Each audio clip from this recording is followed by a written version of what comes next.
Nous avons le dernier témoignage qui est celui de Iven Amarawali, qui a soutenu sa thèse encore plus tôt, c'est-à-dire le 22 septembre, à Paris-Saclay, et cette fois en mathématiques.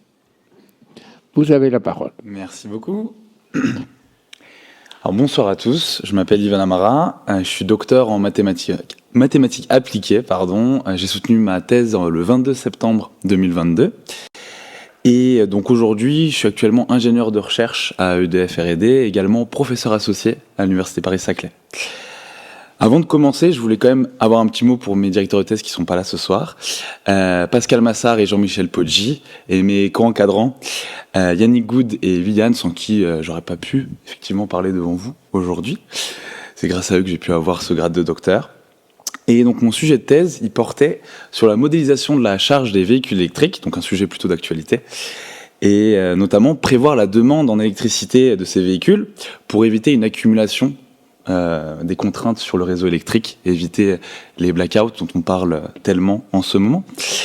Et donc pour ce faire, j'ai utilisé des méthodes de machine learning et de statistiques, donc ça fait écho également aux travaux d'Aymen sur l'intelligence artificielle. Je vais en dire quelques mots d'ailleurs aussi. Et donc j'ai appris l'existence du serment, voilà, encore une fois, c'est pas très nouveau, pas à travers Sylvie Pommier du coup, lors d'un séminaire des doctorants, voilà.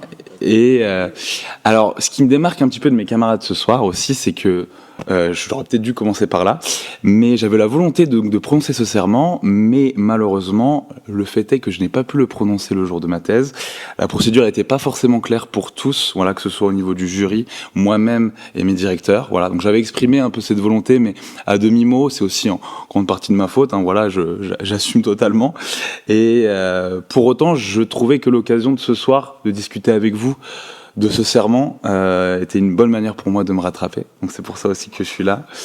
Et donc j'ai trouvé effectivement, parce que vous avez tous parlé, mes petits camarades, juste avant, que le serment était pour vous un moment beaucoup chargé d'émotions, en fait, à la fin de votre soutenance. Moi, c'est vrai que du coup, là-dessus, à la fin de la soutenance, il y a eu le discours un peu formel du jury. Et bon, il y a un petit moment de blanc, et c'est vrai que je savais pas trop quoi dire. Et je pense que Serment déjà gérera un petit peu ce moment embarrassant après que le jury nous passe un peu la parole et qu'on sait pas trop exactement quoi dire. Au moins, ça nous met en clair ce qu'on peut dire et ce qu'on peut énoncer.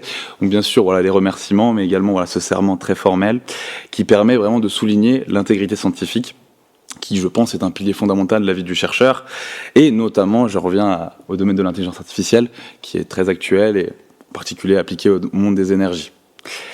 Alors, je voulais juste du coup m'attarder sur finalement les termes exacts de ce serment, et notamment la fin du serment, qui souligne que, en tant que doctorant et en tant que chercheur, du coup par la suite, on cherche à avoir une conduite intègre dans notre rapport au savoir, nos méthodes et nos résultats. Donc ces trois points-là, le rapport au savoir, les méthodes et les résultats.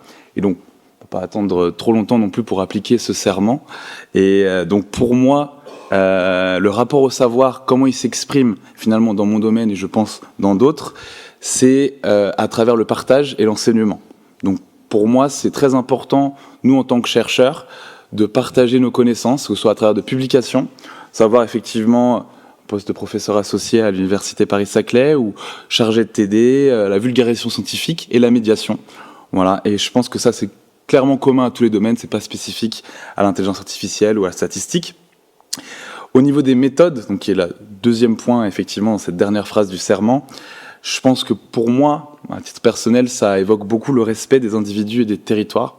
Et dans le domaine de l'intelligence artificielle, c'est beaucoup la collecte des données, également les biais et tout ce qui est la variance de nos modèles qui peut justement influer sur les conséquences de nos décisions. Et effectivement, c'est très important, à mon sens, de à la fois, élever cet outil qu'on a, l'intelligence artificielle, la statistique, les maths de manière générale, comme un outil d'aide à la décision, mais toujours, et je pense que, je ne sais plus exactement qui le disait tout à l'heure, mais le doute, c'est quelque chose de très important aussi là-dessus, dans ces modèles-là, et toujours se remettre en question. C'est, je pense, un pilier fondamental dans nos méthodes et dans notre intégrité scientifique en tant que chercheur. Et enfin, le dernier point sur les résultats de notre recherche. Et pour moi, ce que ça évoque en tant que chercheur, c'est la transparence. Parce que souvent, on voit dans les publications des résultats, des perfs, tout ce qu'on veut, mais effectivement, ça manque beaucoup de transparence.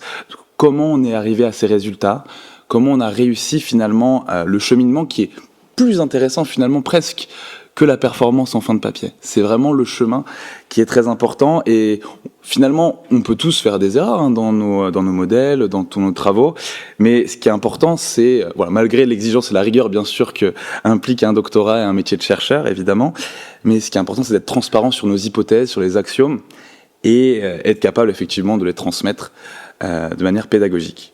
Voilà. Donc c'était là-dessus pour ces 3 mots du serment. Et pour conclure, bien que j'ai pas pu prêter serment du coup pendant ma thèse, je vois pas de meilleur moment ou endroit pour le refaire. Du coup, je m'engage ici, maintenant devant vous, à avoir une conduite intègre.